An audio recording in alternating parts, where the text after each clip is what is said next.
Kementerian Perindustrian mengupayakan penataan kembali pelabuhan masuk impor atau entry point.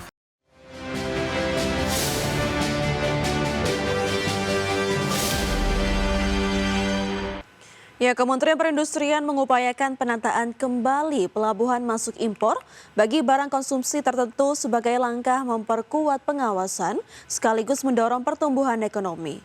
Menperin Agus Gumiwang Kartasasmita mengusulkan pelabuhan Sorong, Bitung, dan Kupang sebagai alternatif entry point impor yang memiliki utilisasi pelabuhannya relatif rendah.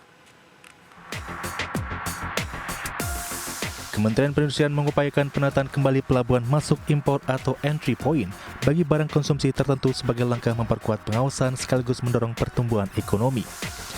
Menteri Perindustrian Agus Gumiwang Kartasasmita mengatakan, kebijakan tersebut diarahkan untuk meningkatkan efektivitas pengawasan dan pengendalian impor, sekaligus memperbaiki tata kelola logistik nasional dan mengoptimalkan kapasitas pelabuhan di luar Pulau Jawa. Menperin mengusulkan pelabuhan Sorong, Bitung, dan Kupang sebagai alternatif entry point impor yang memiliki utilisasi pelabuhan yang relatif rendah, yakni masing-masing 23,09%, 34,7%, dan 32,6%. Sudah kami terus-menerus perjuangkan dan akan terus kami perjuangkan, yaitu inisiasi penataan kembali pelabuhan masuk impor atau entry point bagi barang konsumsi tertentu guna meningkatkan efektivitas pengawasan dan pengendalian impor, sekaligus perbaikan tata kelola logistik nasional. Ya, jadi ini nilai tambah dari inisiatif yang kami sudah sampaikan, ya, sekaligus perbaikan tata kelola logistik nasional dan juga optimalisasi kapasitas pelabuhan-pelabuhan di luar Pulau Jawa. Menperin menambahkan selanjutnya pihaknya akan melakukan pengendalian dan pembatasan impor secara terukur, khususnya terhadap barang konsumsi atau barang jadi yang telah mampu diproduksi industri dalam negeri. Tim Liputan IDX Journal.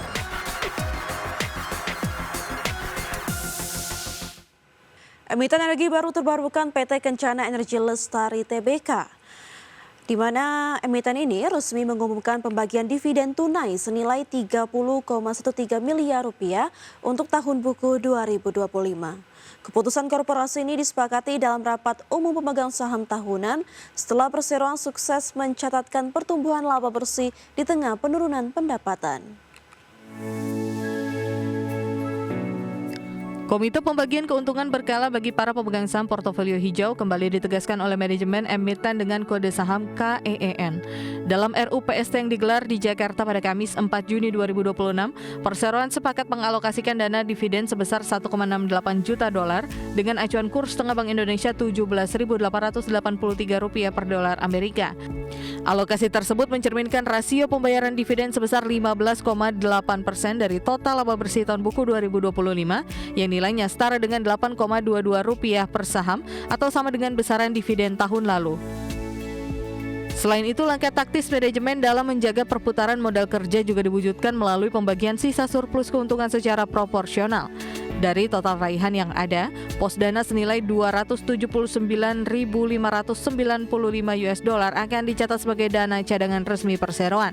Sementara itu, sisa dana segar sebesar $7,13 juta dipastikan akan langsung dialirkan masuk ke dalam pos kas internal guna mendukung seluruh pembiayaan aktivitas operasional dan ekspansi unit bisnis pembangkit listrik ke depan.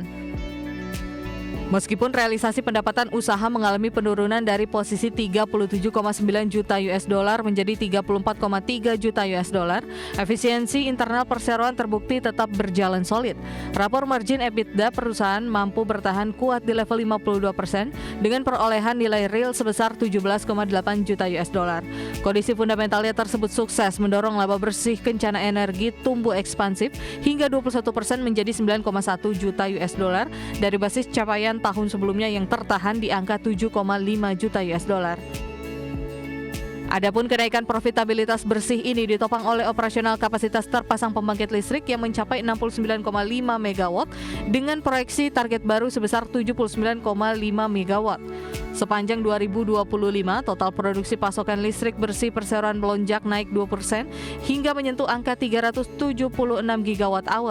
Kontribusi output tertinggi disumbang oleh fasilitas PLTA Air Putih sebesar 137,6 GWh, disusul oleh lini PLTA Pakat, serta dukungan operasional dari PLTM Madong dan PLTM Ordi Hulu. Berbagai sumber IDX Channel.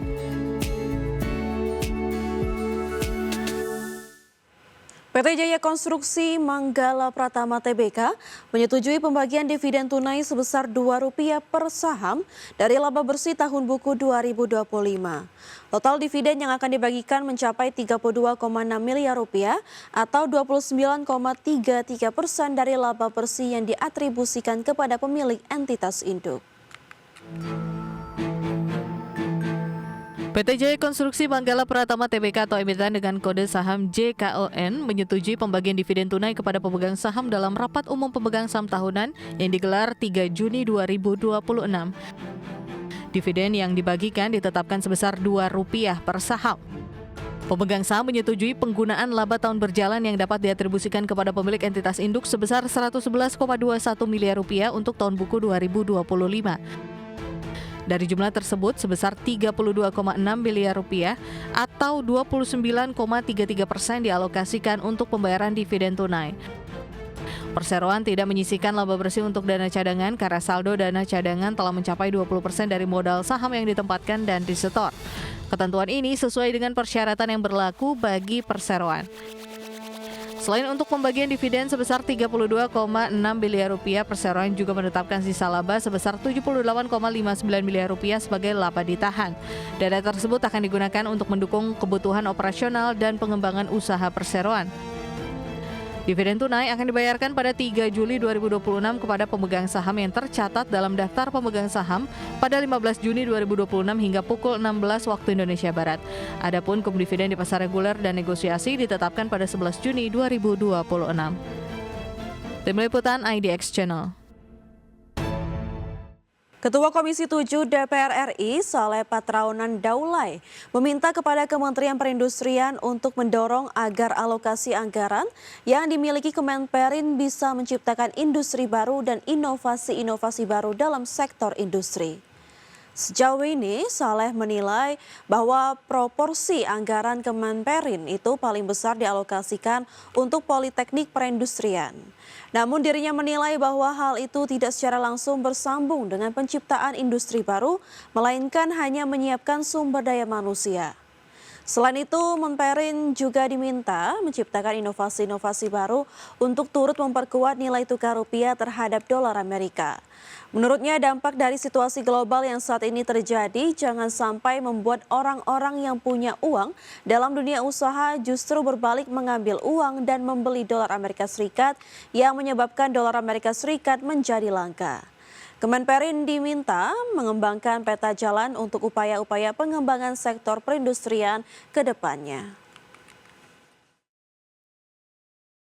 Kami juga menginginkan agar Kementerian Perindustrian ini ada inovasi-inovasi baru untuk bagaimana jangan sampai dengan situasi politik global seperti sekarang itu menyebabkan orang yang punya uang malah justru ambil uangnya beli dolar yang menyebabkan dolarnya jadi langka.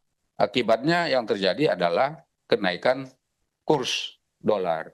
Dan itu apakah aman untuk Indonesia atau tidak tentu akan bisa dijawab oleh Pak Menteri dalam konteks bagaimana pengembangan dan potret serta roadmap daripada langkah-langkah yang akan diambil oleh Kementerian Perindustrian ke depan. Karena bagaimanapun juga sebuah bangsa yang besar adalah bangsa. Ya, selain itu Otoritas Jasa Keuangan juga melaporkan pada April 2026 kredit perbankan tumbuh sebesar 9,98% secara tahunan menjadi Rp8.755 triliun. Berdasarkan jenis penggunaan, kredit investasi tumbuh tertinggi yaitu sebesar 19,48%.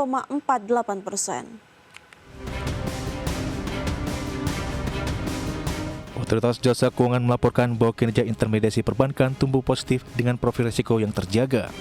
Pada April 2026, kredit tumbuh sebesar 9,98% secara tahunan, menjadi Rp8.755 triliun.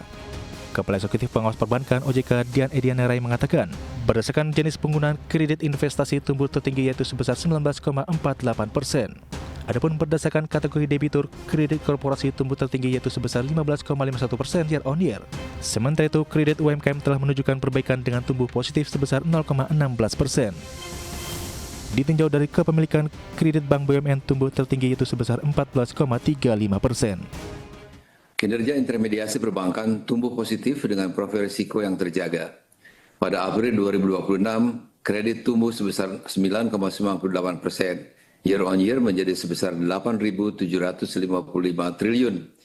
Ini meningkat dibandingkan posisi Maret 2026 yang tumbuh sebesar 9,49% year on year.